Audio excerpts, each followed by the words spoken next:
अस्सलाम वालेकुम, very good morning from new Pakistan. मैं हूं आपकी होस्ट हिना समान और सुबह बखैर आप लोगों को। और आज सबसे पहले हम बात करेंगे एशिया कप की, सबसे बड़ा जो टूर्नामेंट हुआ है और क्रिकेट में एक बहुत वहादानियत रखता है। एशिया कप के छठे मैच में क्रिकेट के सबसे बड़े रवायती हरीफ पाकिस्तान और भारत एक बार फिर जो है दुबई के मैदान में सामने आए। ताहम शायकीन क्रिकेट के लिए ये मैच जो है वो एक तरफा साबित हुआ, जहां भारतीय टीम ने कौमी टीम को बासानी 7 विकेटों से शिकस्त दे दी। पाकिस्तानी टीम ने टॉस जीतकर पहले जो है बैटिंग का फैसला किया, मगर ये फैसला जो है टीम के हक में बेहतर ना साबित हुआ और कौमी टीम की बैटिंग लाइन एक बार फिर जो है वो लड़खड़ा गई और मैच की पहली गेंद पे ही ओपनर साइम अयूब जो है 0 पर आउट हुए, जबकि मोहम्मद हारिस भी जल्दी पेविलियन लौट गए। फ़खर जमान, हसन नवाज, मोहम्मद नवाज और कप्तान सलमान अली आगा भी खातिर ख्वाह कारकर्दगी ना दिखा सके। साहबजादा फरहान ने भी निस्बतन जिम्मेदाराना खेल पेश किया, 40 रन बनाए, जबकि इनिंग्स के अख्ताम पर शाहीन शाह आफरीदी ने जारहाना खेलते हुए 33 रन का इजाफा किया और कौमी टीम 20 ओवर्स में सिर्फ 127 रन बना सकी। जवाब में भारतीय बल्लेबाजों ने हदफ का ताक़ुब बड़ी आसानी से किया। कप्तान सूर्या कुमार यादव ने नाकाबिल शिकस्त 47 रन बनाए, जबकि ओपनर्स अभिषेक शर्मा और तिलक ने 31 रन की इनिंग्स खेलकर टीम की जीत में इजाफा किया। शुभमन गिल की बात करें तो 10 रन बनाकर आउट हुए। ताहम मजमूई तौर पर भारतीय बैटिंग लाइन ने इत्मीनान से खेलते हुए 3 विकेटों के नुकसान पर हदफ जो अबूर कर लिया। भारत की कामयाबी में स्पिनर कुलदीप यादव सबसे ज़्यादा नुमाया रहे, जिन्होंने 3 अहम विकेटें हासिल की। उनके साथ अक्षर पटेल और जसप्रीत बुमराह ने 2-2 खिलाड़ियों को आउट किया। इस शानदार जीत के बाद भारत ने पॉइंट्स टेबल पर अपनी पोजीशन मुस्तहकम करके हुए, जबकि पाकिस्तान के लिए अगले मैचेस में वापसी का एक बड़ा चैलेंज कर दिया है। तो सारी सूरत हाल में बात करेंगे। आज हमारे साथ मौजूद है हमारे स्पोर्ट्स एनालिस्ट राना आदिल, जिनको मैं शो में वेलकम करती हूँ। अस्सलाम वालेकुम राना साहब। जी वालेकुम अस्सलाम। कैसे हैं आप? अल्हम्दुलिल्लाह। आपके मुंह से लग रहा है कि आप बहुत परेशान लग रहे हैं। आपको पता है कि जब इंडिया पाकिस्तान का मैच होता है तो परेशानी तो पूरे पाकिस्तान को होती है कि पाकिस्तान की टीम जब मैच हार जाए तो फिर कुछ चेहरे के तासरात ऐसे। गेम का मैदान बड़ा लाइटर नोट से खेलना चाहिए। It's a game, it's a part of life. आप ये बताइएगा कि हमने कल मैच देखा, विटनेस किया, पाकिस्तान का टॉप ऑर्डर एक बार फिर फेल हो गया। बिल्कुल, क्या कहेंगे आप? देखिए, अभी तो मतलब अभी नहीं पाकिस्तान का टॉप ऑर्डर फेल हुआ। पाकिस्तान का टॉप ऑर्डर तो पिछले 1.5 साल से फेल होता आ रहा है, क्योंकि हम बोलते जा रहे हैं कि इस पे जो है ना वर्क करने की ज़रूरत है। हमारा एक जो डोमेस्टिक स्ट्रक्चर है उसमें काफ़ी सारी कमज़ोरियाँ हैं कि जिसके ऊपर हम वर्क नहीं कर रहे। आप देखें ना कि इंडिया 1.5 अरब की आबादी का मुल्क है, तो वहाँ का डोमेस्टिक स्ट्रक्चर इतना मजबूत है कि वहाँ पे उनको 11 या 14 प्लेयर जो इकट्ठे करने हैं वो एक बड़े मेरिट पे करते हैं। तो हमारे तो यहाँ पे हर एरे गहरे को पकड़ के तो टीम में डाल दिया जाता है। डोमेस्टिक स्ट्रक्चर की आप बात करें, डोमेस्टिक PSL भी हमारा एक तरह से डोमेस्टिक स्ट्रक्चर का ही एक फॉर्मेट है। और ये सारे प्लेयर्स, अगर साइम अयूब की बात कर रहे हैं तो ये सारे प्लेयर्स हमारे डोमेस्टिक से ही निकले हैं लड़के। तो इनकी ट्रेनिंग के ऊपर आप क्या समझते हैं, ज्यादा वक्त दरकार है कि ये बिल्कुल टीम फेल हो गई है? डोमेस्टिक मीन कि आप कॉलेज यूनिवर्सिटी लेवल से जो है ना वो क्रिकेट स्टार्ट करें, वहाँ से प्लेयरों का चुनाव करें। इसके अलावा आपकी जो कायद-ए-आज़म ट्रॉफी है वो एक मेन आपका जो स्ट्रक्चर है डोमेस्टिक का वो है। आप PSL तो ठीक है कि वो भी डोमेस्टिक स्ट्रक्चर में ही आ जाता है, लेकिन आपका मेन स्ट्रक्चर तो स्टार्ट होता है college university, departmental cricket, Quaid-e-Azam trophy. तो यहाँ से प्लेयरों को लिया जाए। बहुत सारे ऐसे प्लेयर हैं कि जो अच्छी परफॉर्मेंस दे के भी बाहर बैठे हुए हैं। बिल्कुल, आप मेरे ख्याल से बाबर और रिजवान के ऊपर आप इशारा कर रहे हैं। सीजन प्लेयर हैं, उनका टीम में होना जरूर था, मगर एज कम्पेयर टू अगर हम भारतीय टीम भी देखें तो उनमें भी काफ़ी प्लेयर्स नए हैं। उनमें बेशक ऐसी कोई बात नहीं है, लेकिन वहाँ पे जो है वो मैंने पहले आपको एक चीज़ बताई है कि डोमेस्टिक स्ट्रक्चर उनका बड़ा मजबूत है। ठीक है, उन्होंने अगर इस टाइम रोहित शर्मा नहीं है, विराट कोहली नहीं है, रोहित नहीं है, विराट नहीं है आपका, उसके अलावा आपके पास मेन आपके प्लेयर्स नहीं है, लेकिन उनके पास बैकअप रेडी है। हमारे पास जब से इंजमाम, यूसुफ, यूनस ये लोग गए हैं उसके बाद हमने बैकअप तैयार ही नहीं किया। हमारे पास एक प्लेयर बाबर आजम आया, उसके अलावा हमने कुछ भी तैयार नहीं किया। हम हर एक को मतलब जो भी यहाँ पे एक पर्ची चलती है, पर्ची सिस्टम, पर्ची निज़ाम बनाया हुआ हमने, उसको पकड़ के हम टीम में ले आते हैं। तो इस तरह पाकिस्तान की। अच्छा, आप ये समझते हैं कि selection of the team was not right? बिल्कुल, अकॉर्डिंग टू यू। ओके, अच्छा मुझे बताएं कि चले थोड़ी गेम के ऊपर भी बात कर लेते हैं। टॉस जीतकर फैसला जो था बैटिंग का वो सही साबित हुआ। आपको लगता है कि ये फैसला सही था या गलत साबित हुआ? देखिए, आपने एक ऐसे प्लेयर को कैप्टन बना दिया हुआ है कि जो अपने लिए खुद से डिसीजन ठीक नहीं कर सकता, तो आपने मतलब کہہ لیں کہ 25 کروڑ عوام کے فیصلے جو ہیں اس کے ہاتھ میں دے دیے ہیں. آپ کی جو 11 کی نمائندگی ہوتی ہے, ٹھیک ہے, وہ آپ 25 کروڑ عوام کو پریزنٹ کر رہے ہوتے ہیں. تو پہلی بات ہے کہ آپ نے جس انسان کو کیپٹن بنایا ہے اس کی ٹیم میں خود کی جگہ نہیں بنتی T20 کرکٹ میں, تو آپ نے اس کو کیپٹن بنا دیا. تو وہ میرا نہیں خیال کہ وہ ڈیسیژن اچھا تھا, کیونکہ دیکھیں ہمارے پاس کوئی اس طرح کا نہیں ہے بیک اپ یا کوئی ایک مکمل پیکج نہیں ہے اس ٹائم کہ ہم ٹاس جیت کے پہلے کھیلتے. حالانکہ وکٹ کو اتنی اس میں دشواری نہیں تھی, فلیٹ وکٹ تھی, رنز وہاں پہ بن سکتے تھے, جیسا کہ انڈین ٹیم نے کھیل کے ثابت کیا کہ ایزی تھی. ان کو چاہیے تھا کہ ٹاس جیت کے انڈیا کو کھلاتے, اس کے بعد جو بھی ٹارگٹ سیٹ کرتی انڈیا کی ٹیم, کیونکہ جب آپ پہلے کھیلتے ہو آپ کے اوپر پریشر رہتا ہے دو طرح سے کہ بھئی ہم نے رنز بھی کرنے ہیں, وکٹیں بھی بچانی ہیں, تو کام ایک ہی ہوتا ہے, یا آپ رنز بنا لیں گے یا وکٹیں بچا لیں گے. تو جب آپ کو ایک ٹارگٹ مل جاتا ہے تو آپ نے اس کے اکارڈنگ پھر ایک پلاننگ کرنی ہوتی ہے, تو آپ کے پاس ٹائم ہوتا ہے, آپ اس کے اکارڈنگ آپ گیم کو لے کے چلتے ہیں, جو کہ ہم نے نہیں کیا. تو آپ کو لگتا ہے کہ سلمان علی آغا کی کیپٹنسی کے اوپر بہت سے سوال کھڑے ہو رہے ہیں اور ان کو کیپٹنسی نہیں دینی تھی؟ کیپٹنسی تو ایک الگ میٹر ہے. سلمان علی آغا کی ٹیم میں جگہ نہیں بنتی T20 کرکٹ میں, تو آپ نے اس کو کیپٹن بنا دیا, تو یہ زیادتی ہے. تو ابھی تو وہ ٹرائی سیریز جیت کے آپ کو جتا کے لائے ہیں. آپ ٹرائی سیریز میں کون سی اتنی کوئی بڑی ٹیمیں تھیں, اور وہاں پہ ٹاپ آرڈر آپ کا جو ہے نا UAE جیسی ٹیمیں جو ہیں ان کے اگینسٹ جو ہے وہ کلیپس کر رہا ہے. تو اتنا بڑا مطلب ٹورنامنٹ ہے اور آپ انڈیا جیسی ٹیم کے اگینسٹ کھیل رہے ہو اور آپ کے پاس جو ہے مکمل پیکیج نہیں ہے. آپ نے فہیم اشرف کو جو ہے نا ایک دوسرے فاسٹ بولر کے طور پہ رکھا ہوا ہے, تو یہ زیادتی نہیں کرکٹ کے ساتھ اور کیا ہے, بلکہ پاکستان نیشن کے ساتھ زیادتی ہے. اچھا, شاہین شاہ آفریدی کی کارکردگی کے اوپر کیا کہیں گے؟ اچھا کھیلے ہیں اور obviously ان کا یہ کام نہیں تھا مگر he did great. What do you say about it? نہیں, بیٹنگ میں چلو ٹھیک ہے انہوں نے اچھا کر دیا, لیکن جو مین ان کا کام تھا اس پہ تو وہ کچھ نہیں کر سکے نا. ہمیں تو دیکھیں UAE جیسی ٹیمیں ہیں, ہانگ کانگ ہے, ان کے خلاف آپ 3-4 وکٹیں لے رہے ہیں, لیکن جہاں پہ آپ کو لینی چاہیے وکٹیں وہاں پہ آپ کی کارکردگی زیرو ہے. تو پھر کیا فائدہ ٹیم میں؟ آپ کسی دوسرے ینگسٹر کو موقع دیں.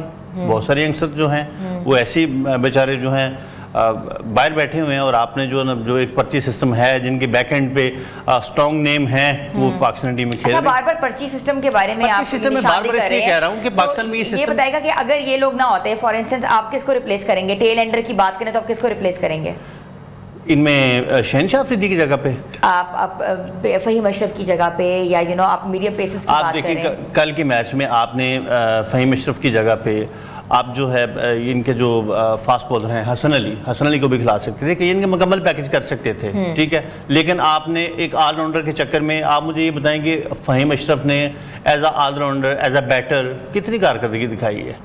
چیمپئن ٹرافی سے لے کے اب تک اس بندے کی کوئی خاطر خواہ ایسی کارکردگی جس میں کوئی میچ وننگ اننگ کھیلی ہو, انہوں نے کہ بالنگ سے میچ کو جتوا دیا ہو یا بیٹنگ سے, ایسی تو کوئی کارکردگی نہیں دکھائی. لیکن آپ نے پھر بھی اس بندے کو ٹیم میں رکھا ہوا ہے. ایسا کیا ہے اس میں؟ ہمیں بھی تو پتہ چلے نا کہ بھئی فہیم اشرف کے علاوہ جو ہے پاکستان ٹیم میں کوئی دوسرا پلیئر کیوں نہیں کھیل سکتا. اچھا, آپ کیا سمجھتے ہیں کہ بھارتی بالنگ اٹیک واز بیٹر؟ بھارتی بالنگ اٹیک بیٹر نہیں ہے, بھارت کا مکمل جو پیکج ہے اس ٹائم وہ ورلڈ کلاس ہے. تو ہمیں بھی چاہیے کہ اس پہ ورکنگ کریں, لیکن لگتا نہیں ہے. وہ جیسے 25 سال سے ہماری ہاکی کا بیڑا غرق ہوا ہے, اب کرکٹ بھی اس دہانے پہ پہنچ گیا ہے. اچھا, تھوڑی سی بات کرتے ہیں کلدیپ یاور کے اوپر کہ ان کی, اور بمراہ کے اوپر بات کرتے ہیں, ان کی بالنگ کے اوپر تھوڑا سا تبصرہ کریں. کیسی بالنگ کر رہے ہیں, اور ایسی فلیٹ وکٹس کے اوپر بالنگ کرنا کیا آسان ہدف تھا؟ نہیں, وہاں پہ جو فلیٹ وکٹس تو ہے, لیکن آپ نے ٹرائی نیشن جو سیریز ہے وہاں پہ دیکھا ہوگا کہ جو دبئی کی وکٹیں ہیں, دبئی کی وکٹیں اسپنرز کو سپورٹ کر رہی ہیں, ٹھیک ہے, اور وہ اسی طرح سے ایک پیکج لے کے آئے وہاں پہ.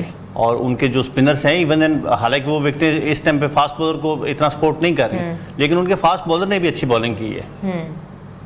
اب ہمارے جو بالر تھے جیسے محمد نواز ہیں, آپ نے سائم ایوب, تو چلو اس کو ہم پارٹ ٹائم اسپنر کہتے ہیں, ٹھیک ہے, اس نے اچھی بالنگ کر دی. لیکن آپ کے جو مین سپنرز تھے, ٹھیک ہے, انہوں نے مقیم ہے, نواز ہے, انہوں نے کیا کیا کل, جن کے آپ نے بڑے جھنڈے گاڑے ہوئے تھے کہ بھئی آپ نے بڑا ایک اچھا پیکج ہے, یہ ہے وہ ہے. تو کل انہوں نے کیا کیا, جب کارکردگی دکھانے کا موقع تھا وہاں پہ تو یہ بس وہ کیا کہتے ہیں کہ مجھے پٹاخے ثابت ہوئے, بالکل فیر ہو گئے. اچھا, صاحبزادہ فرحان نے کسی حد تک مزاحمت بھی کی ہے, اور آپ کیا سمجھتے ہیں کہ فیوچر میں کیا ٹیم کا مستقل جو ہے وہ حصہ ہونا چاہیے کہ یہ بس ٹھیک ہے آئیں کھیلیں اور اپنی کارکردگی کے اوپر؟ فیوچر میں اب سب سے مین چیز ہوتی ہے کہ آپ کی ٹیم میں اس ٹائم پہ مڈل آرڈر ہے ہی نہیں ہے. سارے آپ نے 4 سے 5 پلیئر اوپنر لے کے گئے ہوئے ہو. کوئی بھی ٹیم ہوتی ہے اس میں مڈل آرڈر بیٹسمین ریڈ کی ہڈی کا کردار ادا کرتے ہیں, وہ چاہے T20 کرکٹ ہو, ون ڈے ہو ٹیسٹ ہو، لیکن آپ نے میری سمجھ سے باہر ہے کہ یہ پیکج اس طرح کا یہ ٹیم کس نے بنائی ہے، ٹھیک ہے، کہ آپ 4 سے 5 اوپنر ساتھ لے کے گئے ہو. مڈل آرڈر میں آپ سلمان علی آگا ہے، وہی ہے نا. اس کے علاوہ آپ آج تک یہ ڈیسیڈ نہیں کر پائے کہ محمد حارث جو ہے ان کو آپ نے مڈل آرڈر بیٹسمین جو ہے نا ایز اے مڈل آرڈر کھلانا ہے یا کہ آپ نے اس کو ایز اے اوپنر کھلانا ہے. اب ان کا آپ ڈیسائیڈ ہی نہیں کر پا رہے، نہ کیپٹن نہ مینجمنٹ، تو پھر ایسی ٹیم کا کیا حال ہوگا؟ یہی ہوگا.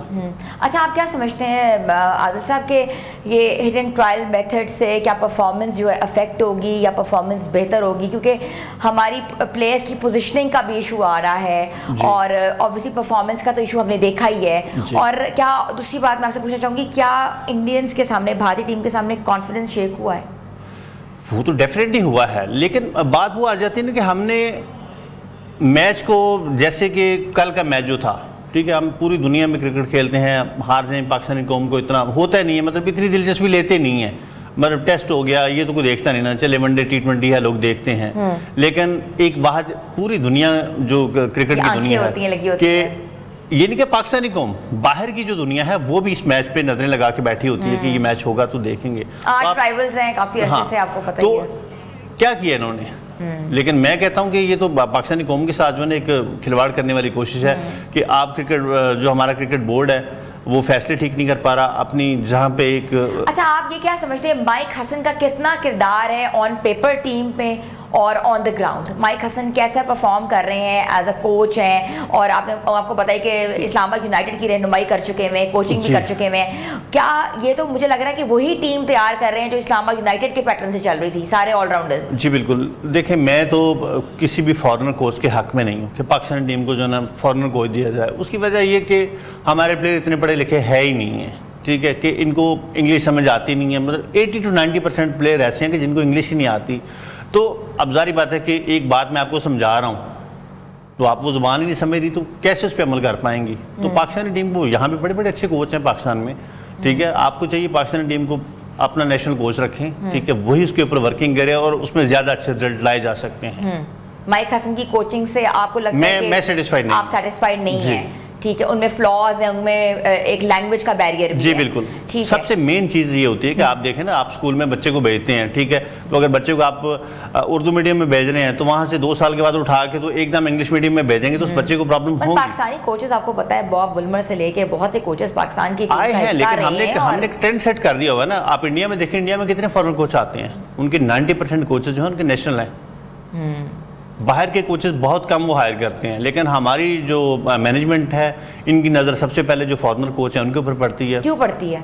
اب یہ تو ان کو پتہ ہوگا کہ جو پاکستان کے بڑے بڑے نام ہیں، ظہیر عباس ہے، میاں داد ہے، انضمام ہے، مطلب بڑے نام ہیں. یہ کوچز کر چکے ہیں، کوچنگ بھی کر چکے ہیں، کوچنگ کر چکے ہیں، لیکن ٹھیک ہے، ان میں کچھ پلیئر جو ہیں وہ کوچ ایز اے کوچ وہ فلاپ بھی ہوئے ہیں، لیکن سارے نہیں. آپ نے دیکھا ہوگا کہ جاوید میاں داد نے 99 میں کوچنگ کی تھی تو پاکستان ٹیم نے کتنا اچھا پرفارم کیا تھا.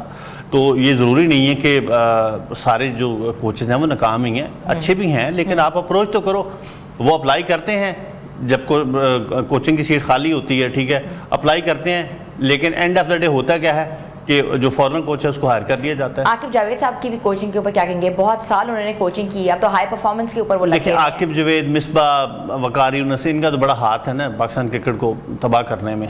اچھا. تو اس کے علاوہ اور بڑے نام ہیں، جیسے میں تو ٹاپ آف دی لسٹ میاں داد دیکھوں گا کہ ایک اچھے کوچ ہیں وہ، اور انہوں نے کوچنگ کی بھی ہے. آپ کو کیا لگتا ہے کہ آج کل ماڈرن کرکٹ کے زمانے میں کیا ہمارے جو کوچز ہیں جو کہ ڈفرینٹ کرکٹ کھیلتے تھے، جہاں پہلے کانسیپٹ ٹیسٹ کرکٹ کا بہت تھا، اب تو کرکٹنگ جو آرڈر ہے وہی چینج ہو چکا ہوا ہے، تو ان کوچز کے اندر کوئی ہوگا کوئی پرفارمنس بہتر ہو سکتی ہے؟ دیکھیں، ایک ماڈرن کرکٹ جو ہے نا، اب یہ تھوڑا کہ ہے تو وہ کرکٹ ہی ہے وہ بے شک، لیکن طریقے تھوڑے سے ڈیفرنٹ ہو گئے ہیں کہ جہاں پہ آپ وہ ٹک ٹک والی کرکٹ تھی آج وہ نہیں رہی، ٹھیک ہے. تو کوچ نے کیا کرنا ہے؟ کوچ نے موجودہ دور کے تحت پلیئروں کو سکھانا ہے، ٹیچ کرنا ہے، کوچ کرنا ہے ان کو کہ ہاں بھائی آپ نے ایسے نہیں ایسے کھیلنا ہے.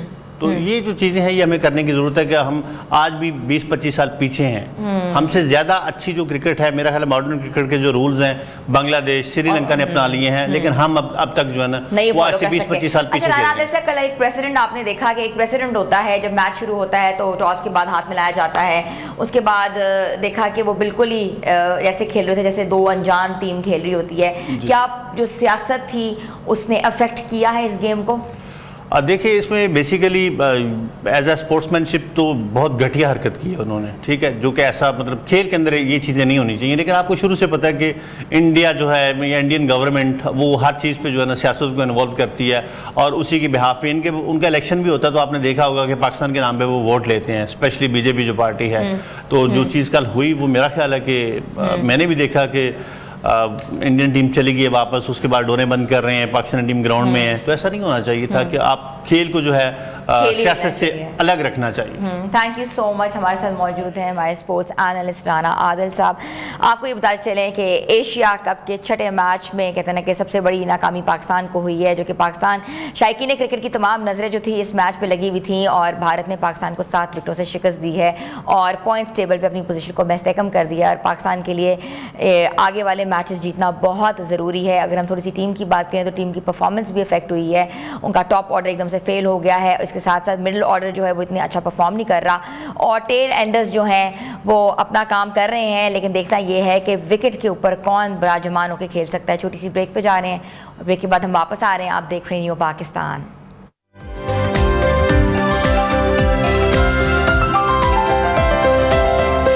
نیو پاکستان میں آپ کو ایک بار پھر سے خوش آمدید کہتے ہیں. تھوڑی سی بات کرتے ہیں سیلاب کی تباہ کاریوں کے حوالے سے، جہاں وزیر اعظم شہباز شریف نے سیلاب متاثرہ علاقوں کے عوام کے لیے بڑے ریلیف پیکج کا اعلان کیا ہے.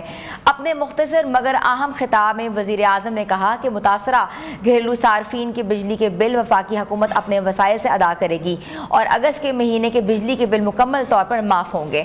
وزیر اعظم نے واضح کیا ہے کہ اقدام کوئی احسان نہیں بلکہ سیلاب متاثرین کا حق ہے.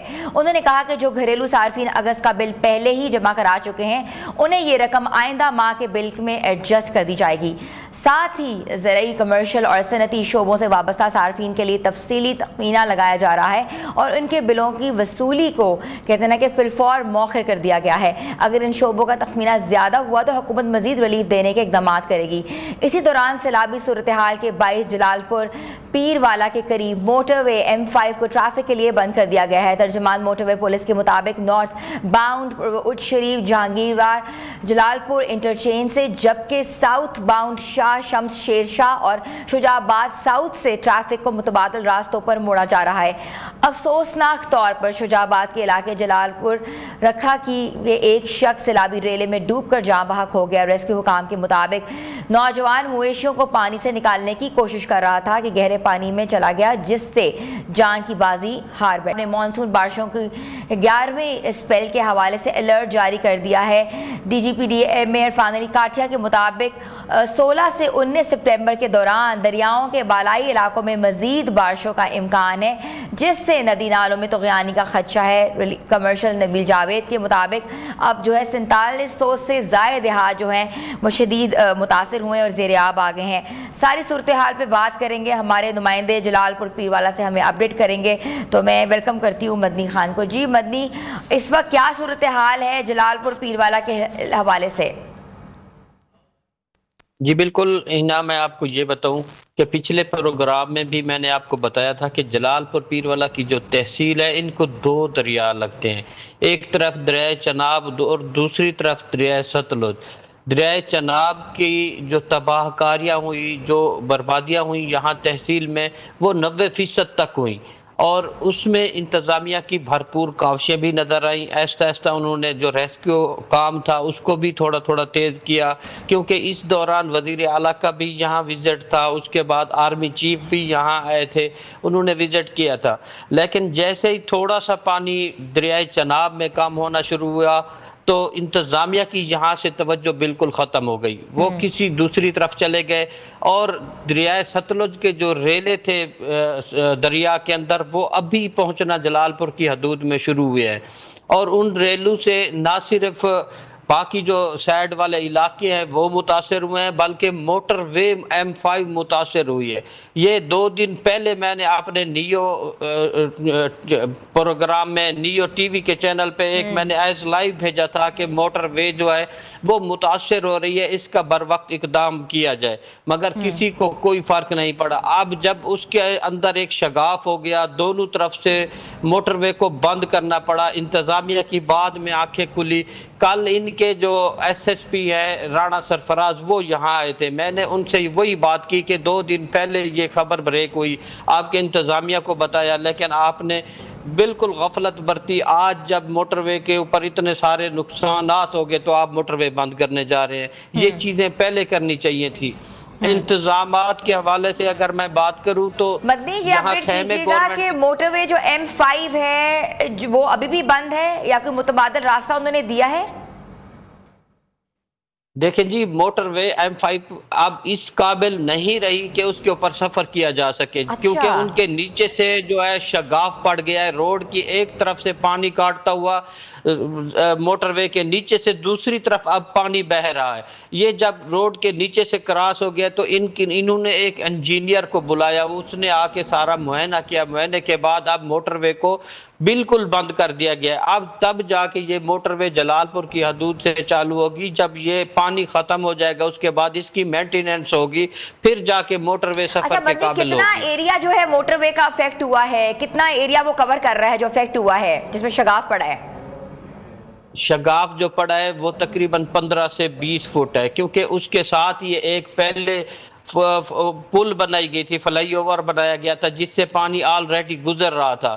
تو اس انتظامیہ کو چاہیے تھا کہ ان کے ساتھ ساتھ وہاں پتھر ڈالتے, کوئی انتظامات کرتے تاکہ پانی جو ایک پل کے نیچے سے گزر رہا ہے وہ دوسری سائڈوں کو متاثر نہ کرے.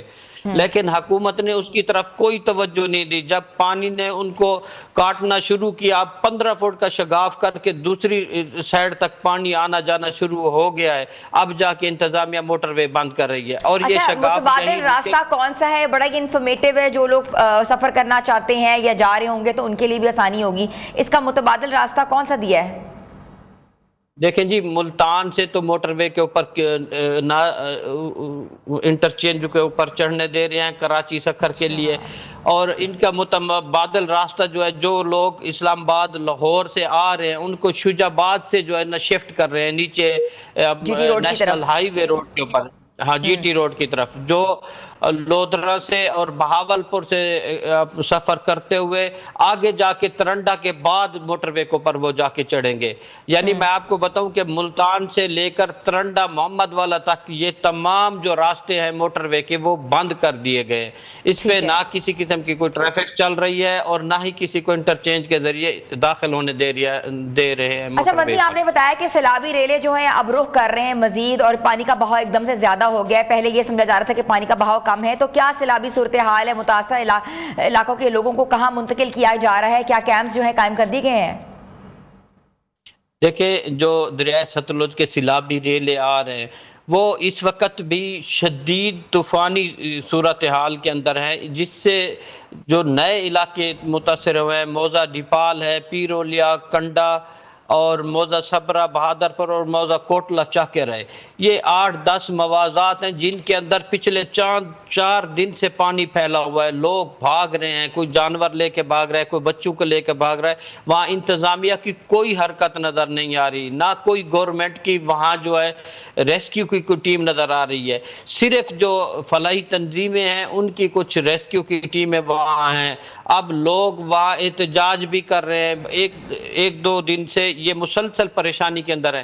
اب حکومت کی طرف سے اس طرف کوئی توجہ نہیں دیا جا رہا. اب یہ موٹر وے کے ساتھ جو پانی آ رہا ہے یہ شہر کے گرد جو بند بنائے گئے تھے وہاں تک پہنچا ہوا ہے. پچھلی رات بھی یہ بند ٹوٹا جہاں پر یہاں کے ایم پی ہے ملک نازک کریم لانگ, وہ اور ان کی والدہ نے رات کو 4 بجے تک کوشش کر کے وہ بند کو مضبوط کیا. اگر وہ لوگ یہاں اکٹھے نہ ہوتے, نہ پہنچتے تو آج شہر بھی ختم ہو چکا ہوتا. بہت بہت شکریہ. ہمارے ساتھ ہمارے نمائندے جلال پور پیر والا سے رپورٹ کر رہے تھے, اور مدنی خان صاحب کا یہی کہنا تھا کہ اس وقت انتظامیہ کی تمام نظریں جو ہیں اس علاقے سے ہٹ چکی ہیں.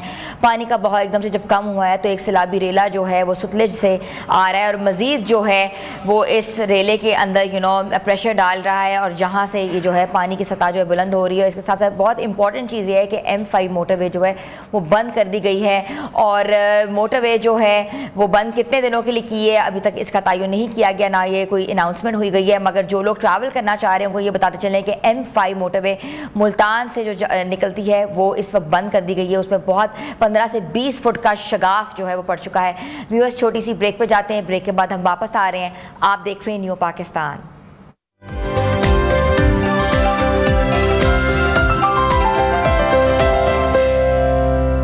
न्यू पाकिस्तान में आपको एक बार फिर से खुशामदीद कहते हैं। बात करते हैं खेलों की दुनिया में एथलेटिक्स की। दुनिया की सबसे बड़ी एथलेटिक्स चैंपियनशिप में टोक्यो के स्टेडियम ने वो लम्हे देखे जिन्हें बरसों याद रखा गया है। वर्ल्ड एथलेटिक्स चैंपियनशिप के दूसरे दिन 6 गोल्ड मेडल्स का फैसला हुआ और दुनिया के तेज तरीन दौड़ने वाले लोग जो हैं अपनी सलाहियतों के झंडे गाड़ दिए। मर्दों की 100 मीटर दौड़ हमेशा इस इवेंट का सबसे बड़ा, सबसे ज्यादा तवज्जो का मरकज रहा है। जमैका के ओब्लैक सिवले ने शानदार परफॉर्मेंस का मुजाहरा करते हुए महज 9.77 सेकंड में ये फैसला तय किया। वक्त ना सिर्फ उनकी जाती बेहतरीन कारकर्दगी साबित हुआ बल्कि दुनिया को ये पैगाम भी दिया कि जमैका की सरजमीन अब भी तेज तरीन रनर्स पैदा करने की सलाहियत रखती है। इस कामयाबी के साथ सिविलियन ने एक नए स्प्रिंट किंग की हैसियत से अपनी शिनाख्त कायम कर दी है। इस रेस में सिल्वर मेडल जमैका के ही कैशन थॉमस के हिस्से में आया, जबकि अमेरिका के नोआ लाइन्स ने कांसी का तमगा हासिल किया। दूसरी जानिब खवातीन की 100 मीटर दौड़ में अमेरिका की मेलिसिया जेफरसन जो है वनडे तारीख में रकम कर दी है। सिर्फ 10.61 सेकंड में फिश लाइन अबूर करते हुए ना सिर्फ उन्होंने गोल्ड मेडल जीता बल्कि ये वक्त इस इवेंट का नया चैंपियनशिप रिकॉर्ड भी साबित हुआ। मेलिसिया ऐसे कारकर्दगी इस बात का ऐलान है कि खवातीन स्प्रिंट दौड़ में अब एक नया जो है शुरू कर चुकी हैं। इनके पीछे जमैका की नौजवान स्टार टाइलन क्लिंटन ने शानदार दौड़ लगाते हुए सिल्वर मेडल अपने नाम किया, जबकि सेंट लूसिया की जो है जूलियन एफ्रोडोर और मेडल जीतने में कामयाब रहीं। इन मुकाबलों में एक बार फिर ये साबित किया है कि स्प्रिंट्स में पलक झपकते ही किस्मत बदल जाती है। सेकंड के 1000वें हिस्से की बढ़तरी भी किसी को फतह और किसी को नाकाम बना सकती है। इन मुकाबलों में जहां एक तरफ जो तजुर्बाकार खिलाड़ियों ने अपनी महारत का लोहा मनवाया, वहीं दूसरी तरफ नौजवान खिलाड़ियों ने दुनिया को ये कर दिखाया कि मुस्तकिल इन्हीं का है।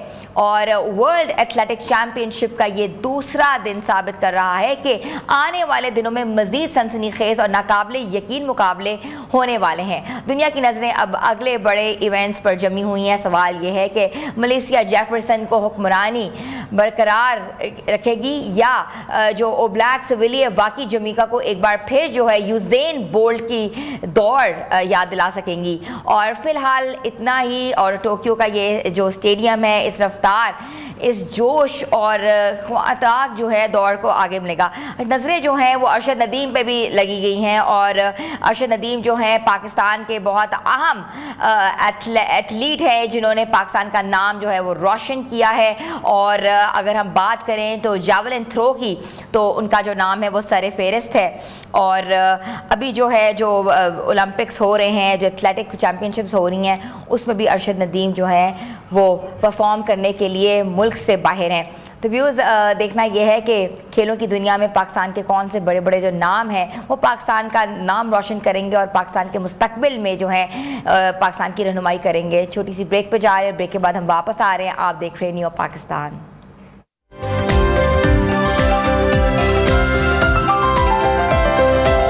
न्यू पाकिस्तान में आपको एक बार फिर से खुशामदीद कहते हैं। थोड़ी सी नज़र डालते हैं गर्मा गर्म सियासत पे, जहां अक़वाम मुत्तहिदा की जनरल असम्बली UNGA का 80वां इजलास आलमी सफारतकारी का एक अहम मोड़ साबित हो सकता है, क्योंकि तवक्को की जा रही है कि पहली बार पाकिस्तान और भारत के वज़राए आज़म एक ही दिन में जनरल डिबेट से खिताब करेंगे। 26 सितंबर को भारतीय वज़ीर आज़म सुबह के सेशन में खिताब करेंगे, जबकि पाकिस्तानी वज़ीर आज़म शहबाज शरीफ दोपहर में अपने खिताब के जरिए बराह रास्त जवाब देने का मौका हासिल करेंगे। अक़वाम मुत्तहिदा के जारी करदा अबूरी स्केड्यूल के मुताबिक पाकिस्तान को स्ट्रेटेजिक फायदा ही मिल रहा है कि वो भारत के मौक़िफ़ पर फौरी रद्द अमल दे सकेगा। खास तौर पर मसला कश्मीर और जनूबी एशिया की सलामती के तनाज़ुर में पाकिस्तानी वक्त की क़यादत वज़ीर आज़म शहबाज शरीफ करेंगे, जिनके हमरा नायब वज़ीर आज़म इसहाक़ डार और मुशीर ख़ारजा जो है तारिक फ़ातमी भी होंगे। इस साल जनरल डिबेट का थीम है एक साथ बेहतर अमन, तरक्की और इंसानी हकूक़ के लिए 80 साल आगे। रवायती तौर पर सबसे पहले ब्राज़ील खिताब करेगा, इसके बाद अमेरिका के सदर डोनाल्ड ट्रंप अपनी दूसरी मुद्दत सदारत में पहला खिताब करेंगे। इस इजलास का इनेकाद एक ऐसे वक्त में हो रहा है जब दुनिया कई बड़े बहरानों से दो चार है, जिनमें इसराइल की गजा पर जारी जंग, यूक्रेन का तनाज़ा اور मई 2025 में भारत और पाकिस्तान जंग के असरात शामिल हैं। मुबस्सरीन के मुताबिक भारतीय वज़ीर आज़म अपने खिताब में खुद मुख्तारी सलामती और खित्ते पर अपनी पोजीशन को उजागर करेंगे, जबकि पाकिस्तान इस मौके को इस्तेमाल करते हुए मसला कश्मीर इलाकाई अमन और इंसानी हकूक़ पर दुनिया को मुखातिब करेगा। इस सारी सिचुएशन में हम बात करेंगे और हमारे साथ मौजूद है सीनियर पॉलिटिकल एनालिस्ट उस्मान भट्टी साहब, जिनको मैं शो में वेलकम करती हूँ। जी अस्सलाम वालेकुम उस्मान। वालेकुम सलाम, thank you Hina, you invited me your show. Usman, it's such a great moment, you know, इतना बड़ा डिबेट होने जा रहा है, पाकिस्तान का क्या मौक़िफ़ होगा? क्योंकि पहले भी हमने देखा है, अभी रिसेंटली पाकिस्तान ने बहुत तगड़ा दो टोक जवाब दिया है इस्राएली जाहिरियत के ऊपर।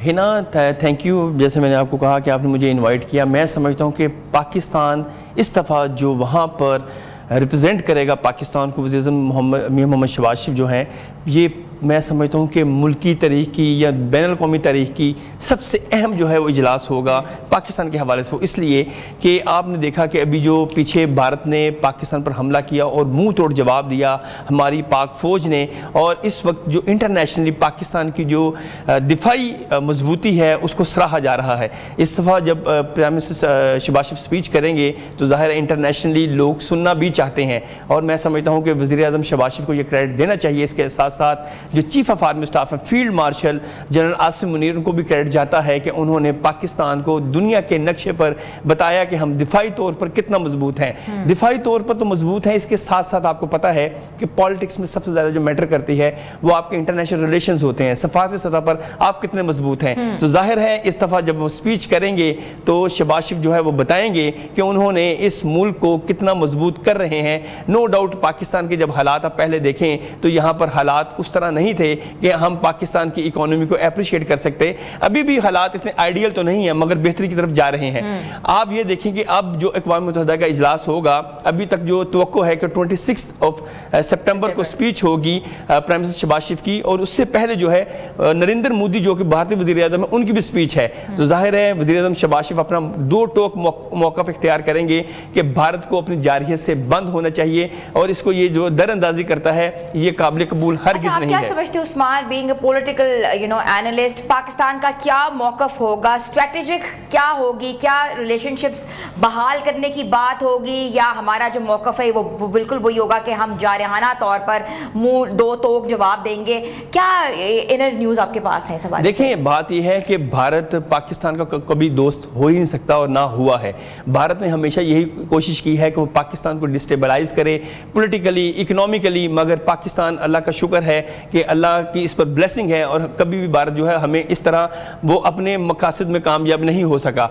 और बात यह है कि इस दफ़ा जब प्राइम मिनिस्टर पाकिस्तान स्पीच करेंगे तो इस दफ़ा जो पाकिस्तान में बदकिस्मती से सैलाब आया जिसने पाकिस्तान की तबाहकारी की, इसलिए शहबाज शरीफ में भी ये मौक़ा भी रखें कि पाकिस्तान को जो है वो इमदाद करनी चाहिए। ज़ाहिर है जो आबादियाँ हैं वो बड़ी डिस्टर्ब हुई हैं। चीफ मिनिस्टर पंजाब जो है वो रोज़ाना दौरे भी आपके सामने कर रही हैं, प्राइम मिनिस्टर भी सैलाबज़दा एरियाज़ के दौरे करते हैं। यही है कि ज़ाहिर है ये क्लाइमेट चेंज की वजह से सब कुछ हमें फेस करना पड़ा। आपको मालूम है कि SDGs जो गोल हैं, सस्टेनेबल डेवलपमेंट गोल्स, जो 2030 तक इनकी अचीव किया जाना है, तो ज़ाहिर है ये चीज़ें भी डिस्कस की जाएंगी। इसके अलावा जो पाकिस्तान को दिफाई तौर पर इस वक्त मजबूत किया field marshal general Asim Munir ने, उसको बहुत अप्रिशिएट किया जा रहा है। मैं आपको ये भी बताऊं कि बिलीव मी इस दफ़ा जो पाकिस्तानी कम्युनिटी है वहाँ पर वो बहुत ज़्यादा इस चीज़ के इंतज़ार में है कि कब प्राइम मिनिस्टर पाकिस्तान यहाँ पर आएँ और वो उनका भरपूर इस्तकबाल करें। नो डाउट इस वक्त अमेरिका में ऑलमोस्ट 6 लाख से ज़्यादा पाकिस्तानी जो है वो मुकीम है,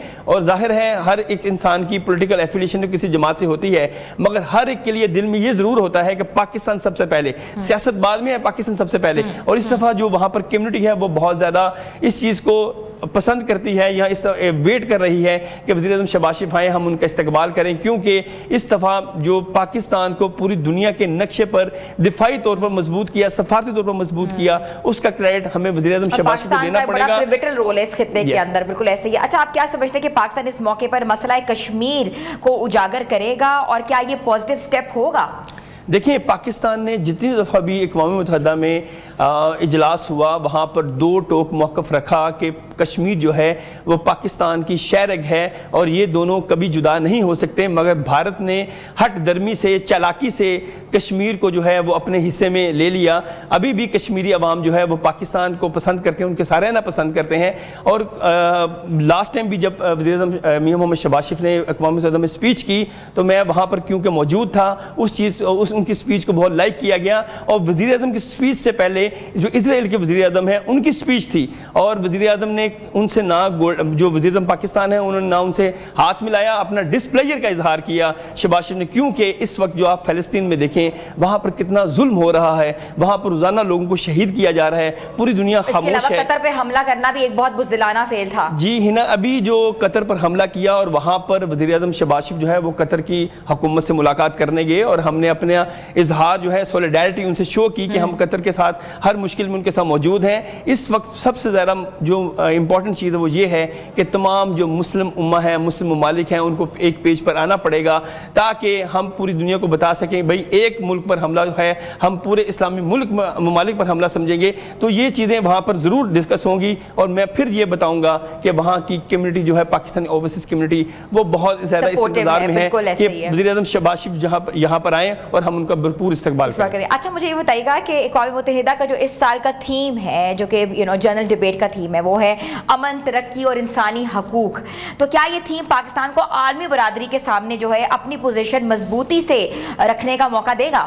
جی، سیکنڈ ورلڈ وار کے بعد جو ہے اقوام متحدہ کا جو ایک باڈی ہے اس کو کانسٹیٹیوٹ کیا گیا، اس کا صرف مقصد یہ تھا کہ جو دنیا کے ممالک آپس میں لڑائی جھگڑا کرتے ہیں، جنگیں کرتے ہیں، ان کو روکا جائے۔ صرف مقصد یہ ہے کہ ایک ملک دوسرے ملک کو کس طرح ڈیولپ کر سکتا ہے، اس میں یہ ہے کہ انسانی حقوق ہیں، اس میں یہ ہے کلائمیٹ چینج ہے، اس میں یہ ہے کہ آپ نے ایک دوسرے ملک کو کس طرح تجارت کے ذریعے مضبوط کرنا ہے۔ تو یہ سب چیزیں وہاں پر ڈیبیٹ تو ہوتی ہے۔ ظاہر ہے جو بھی جن مسائل کا پاکستان سامنا کر رہا ہے، سب سے زیادہ پاکستان نے سامنا کیا دہشت گردی کا۔ دہشت گردی کو ہم نے اس ملک سے اکھاڑنا چاہتے تھے، ہمارے جوانوں نے، فوجیوں نے، پولیس اہلکاروں نے شہادت دیکھی، ہمارے شہریوں نے شہادت جو ہے اس کو فیس کیا، مگر بات یہ ہے کہ اب پاکستان کتنی شہادتیں دے، پاکستان جو ہے وہ اپنی اکانومی کو کتنا تباہ کرے، مگر ان سب چیزوں کے باوجود آج بھی آپ دیکھیں کہ مورلی جو ہے ہماری فوج بھی اسی طرح مضبوطی سے کھڑی ہے، ہمارے جو عسکری ادارے ہیں، اس کے علاوہ جو ہمارے قانون نافذ کرنے والے ادارے ہیں وہ اسی طرح مضبوطی سے کھڑے ہیں، ایون کہ ہماری عوام بھی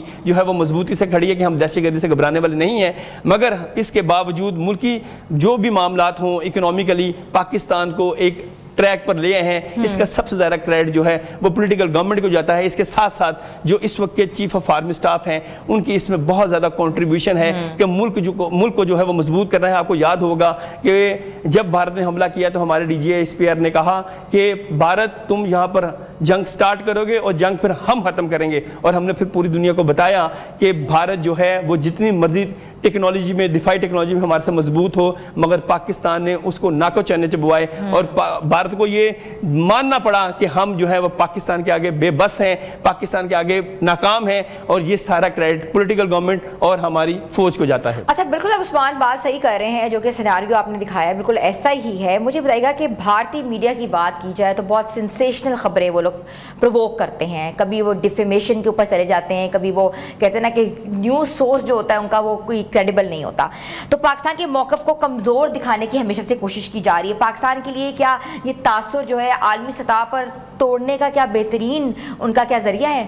دیکھیں نو ڈاؤٹ جو میڈیا ہوتا ہے وہ ٹریڈیشنل میڈیا ہو، ٹی وی جرنلزم ہو، یا اس کے علاوہ نیو میڈیا ہو جس کو ہم سوشل میڈیا بولتے ہیں، یہ ایک ٹول تو ہے۔ اس ٹول کے ذریعے بھارت نے یہ کوشش کی کہ وہ پوری دنیا میں یہ بتا سکے کہ یہ جو پہلگام کا واقعہ تھا اس میں جو ہے وہ پاکستان ملوث تھا، مگر ہم نے کہا کہ آپ اگر ہمیں ثبوت دے دیں انٹرنیشنل برادری کو کہ ہم اگر اس میں ملوث ہوئے تو ہم آپ جو سزا کہیں گے اس کو بھگت لیں گے، مگر بھارت جو ہے وہ ناکام رہا۔ آپ کو یہ بتاؤں کہ social media, traditional media, Bharat نے نو ڈاؤٹ ان کی ایک میڈیا انڈسٹری ہے، وہ پوری دنیا کو پھر بھی کنونس نہیں کر سکے کہ وہ، کیونکہ بھارت کا ایک پروپیگنڈا تھا، اس پروپیگنڈا کو ناکام ہم نے کیا، اس پروپیگنڈا کی بنیاد پر بھارت نے ہمارے پر حملہ کیا، مگر ہم نے پوری دنیا کو بتایا کہ بھارت تم نے پروپیگنڈا کیا, ہم نے اس کو فیس کیا, تم نے ہمارے پر حملہ کیا مگر ہم نے تم کو ناکام کیا. اب وہ بھارت جو ہے وہ انٹرنیشنلی کمزور ہو چکا ہے. آپ وہی بھارت ہے جس کی امریکہ ہر وقت ہیلپ کرتا تھا, وہاں پر انویسٹمنٹ کرتا تھا, مگر اب دیکھیں کہ امریکہ جو ہے وہ بھارت سے ناراض ہو چکا ہے. پاکستان کو یہ اپرچونٹی اچھی ملی ہے کہ پاکستان میں وہ انویسٹمنٹ کر رہے ہیں. اس وقت پاکستان تاریخ میں امریکہ کے ساتھ آئیڈیل ریلیشن شپ بنانے جا رہا ہے, اور اس وقت جب پرائم منسٹر وہاں پر پہنچیں گے ممکن ہے ملاقات بھی ہو سکے ڈونلڈ ٹرمپ سے ان کی, مگر اس وقت پاکستان اور امریکہ کے جو ریلیشن ہیں وہ ایک آئیڈیل سطح پر ہیں, اور اس کا جو کریڈٹ ہے وہ ہماری موجودہ گورنمنٹ کو جاتا ہے, ہماری فوج کو جاتا ہے. اچھا عثمان, تھوڑا سا یہ بتائے گا کہ جیسے آپ نے جیو پولیٹیکل بات کی ہے, پاکستان کا سیناریو بتایا ہے, پاکستان کی پوزیشن بتائی ہے, امریکہ کے ساتھ اچھے ٹائز بتائے ہیں,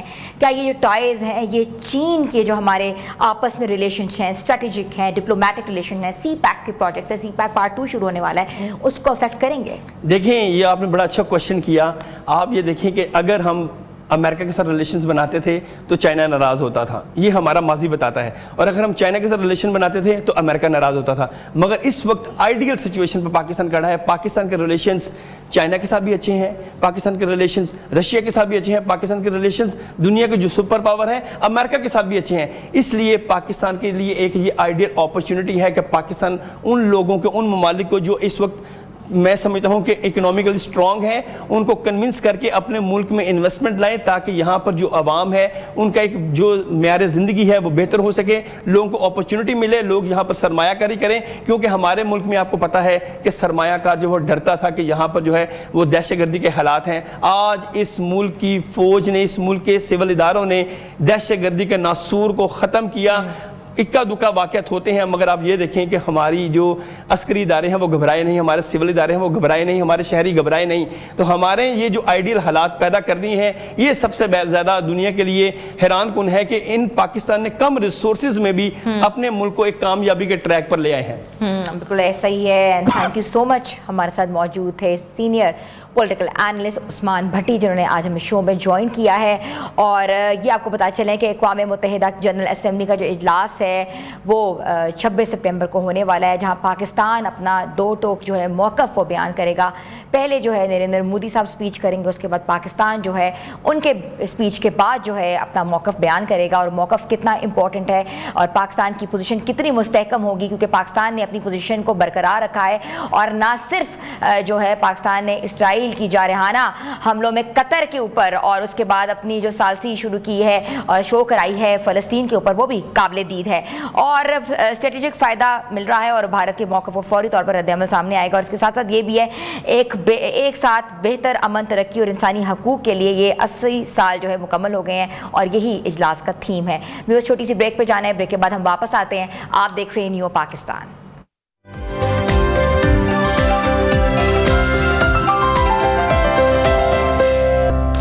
نیو پاکستان میں آپ کو ایک بار پھر سے خوش آمدید کہتے ہیں. تھوڑی سی بات کرتے ہیں خواتین کے بجٹ کے حوالے سے, جہاں مہنگائی نے آج کے دور میں ہر گھرانے کو متاثر کیا ہے, خاص طور پر متوسط اور غریب طبقے کی خواتین جو روزانہ کی بنیاد پر گھر کے بجٹ کو سنبھالتی ہیں. ایک وقت تھا کہ تنخواہ ماہانہ آمدنی کو مختلف حصوں میں بانٹ کر آسانی سے مہینے بھر کی ضروریات پوری کی جاتی تھیں, لیکن اب حالات مختلف ہیں. اشیاء خوردونوش, سبزیاں, دالیں, گوشت, دودھ, گھی سے لے کر بجلی, گیس اور پانی کے بل تک ہر چیز مہنگی ہو چکی ہے. ایسے میں گھریلو خواتین کے لیے سب سے بڑا جو چیلنج ہے وہ محدود آمدنی میں گھر کے اخراجات کو کیسے پورا کریں, کیا خریدیں کیا نہ خریدیں, کیا کھائیں کیا پکائیں اور کہاں سے خریدیں تاکہ پیسوں کی بچت جو ہے وہ ہو سکتی ہے. اور اس کے ساتھ ساتھ بازار کے ریٹس روز بدلتے ہیں, پیکٹ بند چیزیں کھلی اشیاء کے مقابلے میں مہنگی ہیں, سبزی فروٹ مارکیٹ اور ہول سیل میں ریٹ کچھ ہے اور عام دکان پر قیمت جو ہے کچھ اور ہے.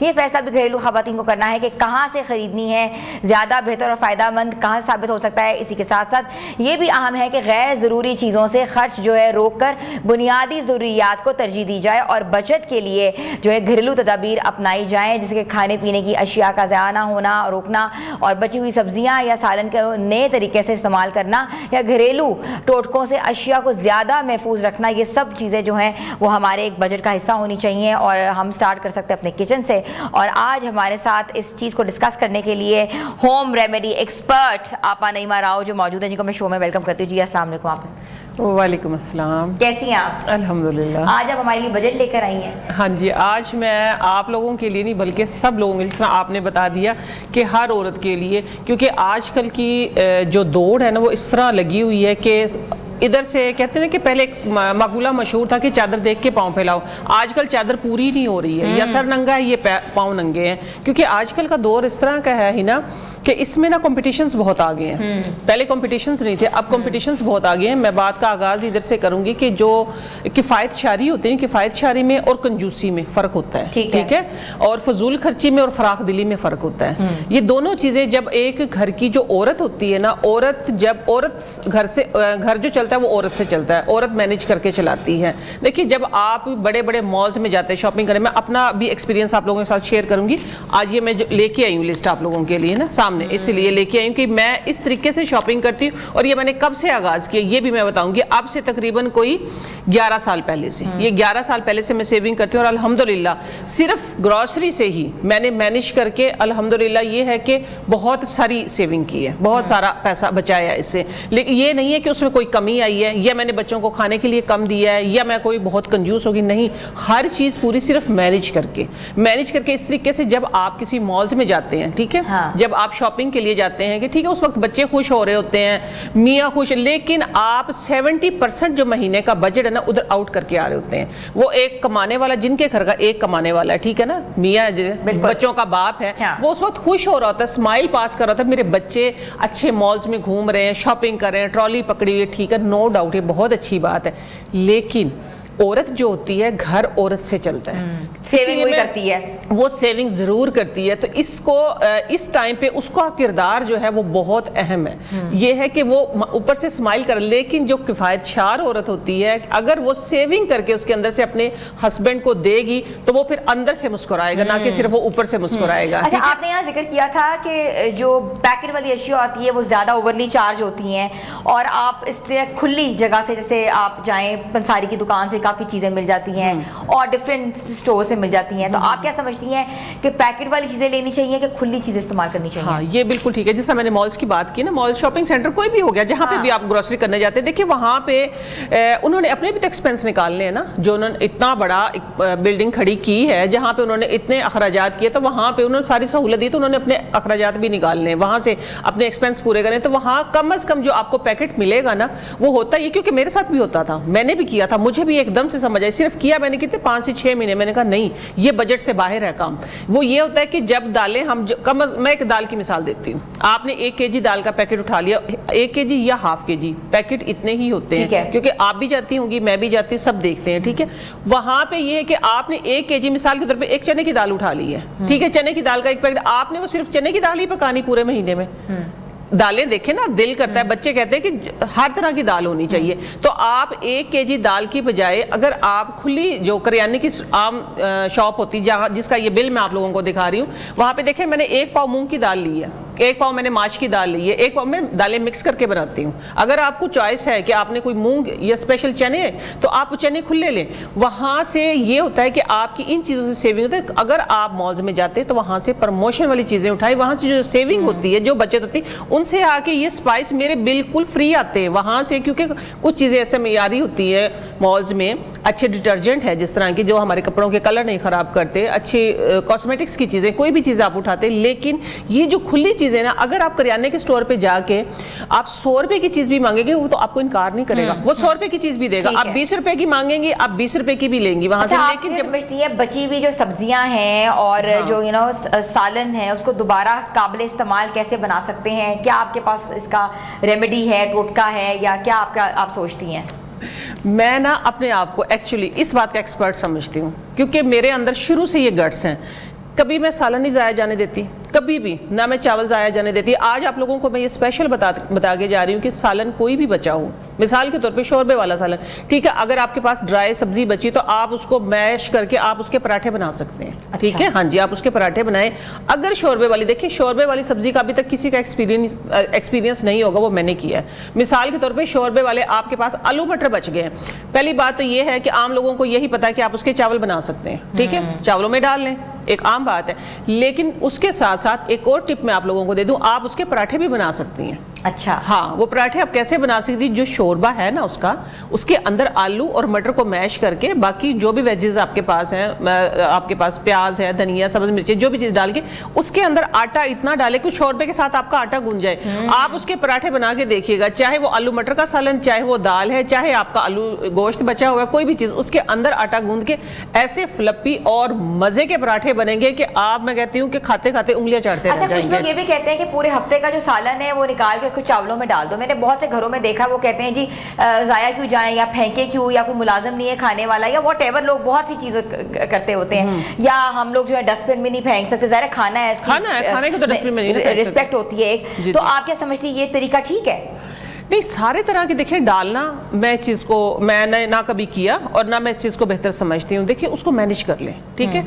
अगर सालन बच गया, मिसाल के तौर पे आपने एक हांडी बना ली, देखिए मैं तरीका बता रही हूँ आप लोगों को, ठीक है, मैं जैसे करती हूँ उससे हटके मैं तरीका बता रही हूँ। मिसाल के तौर पे आपने ही ना सालन बनाया, सालन ज़्यादा बन गया, आप अगर आपने सालन सेव करना है, आप फ्रेश सालन के अंदर से ना एक बाउल निकाल के आप फ्रीज कर सकते हैं। देखिए फ्रीज के हक में हम नहीं है, लेकिन जो वो 10 दिन सालन नीचे फ्रिज में पड़ा रहा है, उसके अंदर कोई ना कोई बैक्टीरिया, फंगस, कोई भी चीज़ आ गई है, उससे बहुत बेहतर है कि आप फ्रेश सालन को, आधे सालन को ठंडा करें, ठंडा करके आप फ्रीज कर सकती हैं, वो बहुत बेहतरीन तरीका है। और दूसरी बात, एक और बात मैं आप लोगों को बताती हूँ, अब मौसम आ रहा है, मिसाल के तौर पे आप भी वर्किंग वूमेन है और 2 साल से मैं भी इस फील्ड में हूँ, तो मैं अब किस तरह मैनेज करती हूँ, मैं पहले किस तरह, क्योंकि मेरे घर में बहुत मेहमानदारी, बहुत खानादारी और बहुत इस तरह की फैमिली से मैं बिलोंग करती हूँ। मैं कैसे मैनेज करती थी, मेरा जब भी चिकन आता है, जब भी गोश्त आता है, बड़ा छोटा जो भी गोश्त आता है, तो मैं हिस्से तो बना लेती हूँ, लेकिन उस हिस्से में से भी मैं हमेशा 2-2 बोटियां अलग निकाल के रखती हूँ। कभी इमरजेंसी जरूरत पड़ जाती है तो आप उसको निकालें।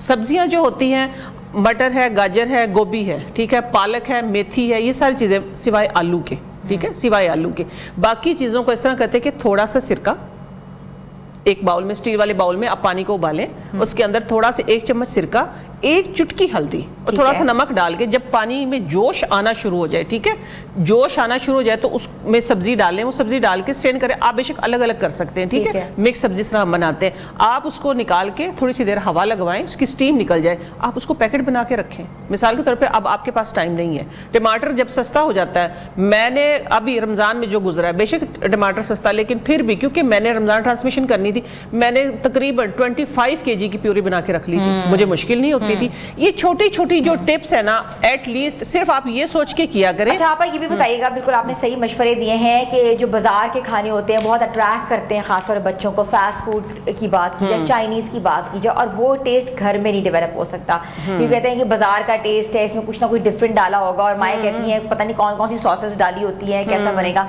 तो इसका क्या तरीका है, कैसे बैलेंस आउट कर सकते हैं? इसको बैलेंस आउट इस तरह कर सकते हैं, मिसाल के तौर पे आप बच्चों की ना इस टाइम पे ये पीक टाइम चल रहा है, इस टाइम पे बच्चों की काउंसलिंग बहुत ज़रूरी है। बच्चों की काउंसलिंग, मैं जो अपनी बेटी, छोटी बेटी के लिए, बड़े तो समझदार है ना, उनको समझा देते, लेकिन वो मानते, सबके बच्चे एक जैसे, मैं अपने बच्चों को कोई अलग से नहीं करी कि मेरे बच्चे नहीं करते या मेरे बच्चे सब करते हैं, लेकिन बच्चों की काउंसलिंग, बच्चों को घर में ऐसा टेस्ट बना के दिया जाए, जिस तरह मिसाल के तौर पर बिरयानी की मैं अपनी बात करूँ, मेरे बच्चे हर जगह कहते हैं मम्मा आप जैसी बिरयानी हमने कहीं नहीं खाई, तो मैं कहती हूँ कि बाहर की फजूल चीज़ें ना खाओ आप लोग, बच्चे बाज नहीं आते, लेकिन ये टाइम ऐसा है कि बच्चों की काउंसलिंग की जाए, बच्चों को ये बताया जाए। मैं कहती हूँ एक ही दफ़ा ज़िंदगी मिली, दोबारा नहीं मिलनी, इसको खा के ज़ाया ना करें, क्योंकि हमारा जितना भी खाना, जो हमारा रिज़्क है ना, जो हमारा दाना, वो दुनिया में उतर चुका है। आप चाहें तो उसको जल्दी जल्दी खा लें, चाहे तो आप एतदाल के साथ खा लें, एतदाल के साथ खाएं। इसमें मैं समझती हूँ कि हम टेस्ट, मैं कहूँ कि बाहर की सॉसेस देखें, फिर वो घर में लाके भी मैंने वही काम करना है। इस टाइम पे जिस तरह मैं करती हूँ, जिस तरह और भी बहुत सारी ख़वातीन करती होंगी सुनने वाली, काउंसलिंग बहुत ज़रूरी है। बच्चों की काउंसलिंग बहुत ज़रूरी है कि जिस तरह बच्चों को समझाएंगे, एटलीस्ट चले ज़्यादा ना सही 50% तो उनको समझ आएगा ना, 50%, और बच्चों के टेस्ट के मुताबिक चॉइस रख लेना, आप चॉइस रख लें। सर मेरे घर में ये होता है ना कि एक दिन एक बच्चे की चॉइस चलती, भाई अगले दफ़ा 2, 3, 4 दिन बाद जो भी डिश बनानी होती है तो उसकी फरमाइश चलती हैं। इस तरह बच्चों के आप मैनेज करके जब चलाएंगे, तब ही इंशाल्लाह एक तो सेहत अच्छी रहेगी, एक आपका लाइफस्टाइल अच्छा रहेगा। एक सवाल बहुत इंपॉर्टेंट है कि 1 लाख रुपए तनख्वाह है या 1 लाख रुपए आप किचन के लिए मुख्तस किया जाता है कि 1 लाख रुपए में पूरा किचन चलाना है, बच्चे भी साथ साथ हैं, तो एक खातून कैसे चला सकती हैं? 1 लाख रुपए में, 1 लाख रुपए में तो मैं कहती हूँ हंस के दौड़ के, मैं कहती हूँ कि 1 लाख तो बहुत बड़ा बजट है। और ये आज का मैं अब अपना बजट तो नहीं शेयर कर सकती, लेकिन मैं बताती हूँ ताकि आप रोल मॉडल है लोगों के लिए, लोग कहेंगे आप इतने बजट में सब कुछ करती हैं। अच्छा ठीक है, मैं आप लोगों के साथ शेयर भी कर देती हूँ कि इसमें बजट की ये बात है कि 2015 की अगर मैं बात बताऊँ, उस वक्त मेरी ग्रोसरी आती थी, मेरे उस घर पैम्पर भी आते थे उसमें, ठीक है ना, उस वक्त मेरी ग्रोसरी 13,000 की आती थी और वो मैं ले आई थी 6,000 पे, ठीक है। और आज अगर मैं खुली ग्रोसरी करूं तो वो मेरी ज्यादा 80,000 तक, 80,000 तक जाती, लेकिन मेरी ग्रोसरी अभी 32 क्रॉस नहीं करती, ठीक है। हाँ जी, उसमें माशाल्लाह हम 6 अफराद हैं, आने जाने वाले भी हैं, अच्छा मैनेज करती हूँ। मेरे घर से अल्हम्दुलिल्लाह कोई बगैर खाए नहीं जाता, चाहे मेरे घर में कोई माली आ रहा है, कोई मुलाजिम आ रहा है, कोई गेस्ट आ रहे हैं, ठीक है। और अल्हम्दुलिल्लाह मेरी ये आदत है कि मैंने कभी अपने मेहमान को एक खाना नहीं दिया। उसकी वजह पता है क्या है कि मैं किफायत शायरी से चलती हूँ। ये नहीं होता कि मेरे अल्लाह का शुक्र मेरे बच्चे भी खुश। अभी देखिए ना, जिस तरह मेरी बेटी ने मुझसे सीखना है, आज ये टॉपिक आपके प्रोड्यूसर को मैं सलाम करती हूँ जिसने आज का टॉपिक रखवाया, क्योंकि बहुत सारे बच्चियों ने देख के सीखना, बहुत सारी, अगर किसी की माँ ने नहीं सीखा तो वो माँ सीखेगी तो आगे हमारी नस्ल पूरी जनरेशन सीखेगी। पूरी जनरेशन सीखेगी। हमारे साथ मौजूद थी होम रेमेडी एक्सपर्ट आपा नईमा राव, जिनका ये कहना था कि आप अपनी ग्रोसरी को बिल्कुल बजट में लेकर आ सकते हैं, और बजट जो है वो ख़वातीन का कहते हैं एक हुस्न होता है, जिसको बरकरार रखना या बिगाड़ना ख़वातीन के हाथ में है। छोटी सी ब्रेक पे जा रहे हैं, ब्रेक के बाद हम वापस आते हैं। आप देख रहे हैं न्यू पाकिस्तान।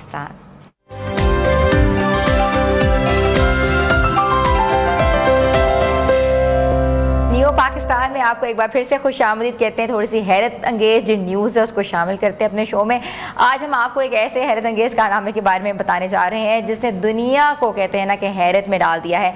पानी के अंदर सांस रोकने का नया आलमी रिकॉर्ड कायम हो गया है और ये कमाल सर अंजाम दिया है क्रोएशिया के फ्री ड्राइवर विटो मार्करीज ने।